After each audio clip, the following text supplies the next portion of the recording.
enemy. Remaining there forever would have kept me imprisoned, but passing through it became part of my healing, like a chrysalis protecting a butterfly before it's ready to emerge. There are seasons when our hearts need time before they can fully receive what our minds are beginning to understand. Transformation has its own pace, not because God is withholding freedom, because love never forces what wisdom knows must unfold.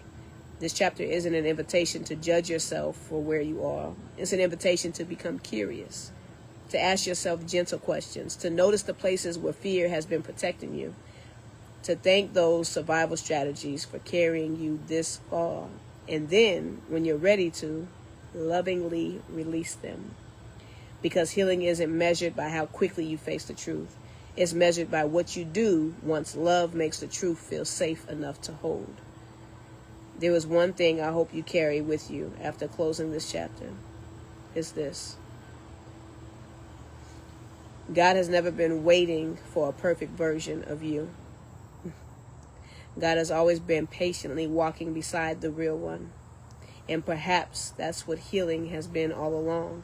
Not becoming someone God could finally accept, but finally accepting the person God has been lovingly calling home all along. Denial is one of the most misunderstood parts of healing. For years, I believed it was simply the refusal to face the truth. And that's not true.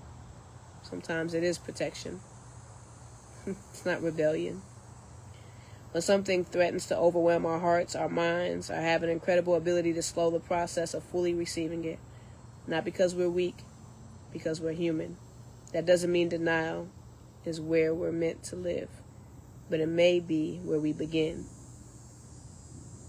I've come to believe that God often meets us there, not by asking us to confront every painful truth at one time, but by patiently strengthening us until we're able to carry what once would have crushed us. Healing rarely arrives like lightning. It arrives more like sunrise, quietly, faithfully, one honest moment at a time. That's why I no longer see denial as something to fight. I see it as something to understand. Instead of asking, why am I avoiding this? I've learned to ask, what part of me still feels unsafe?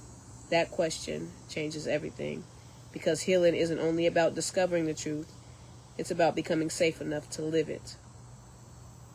Then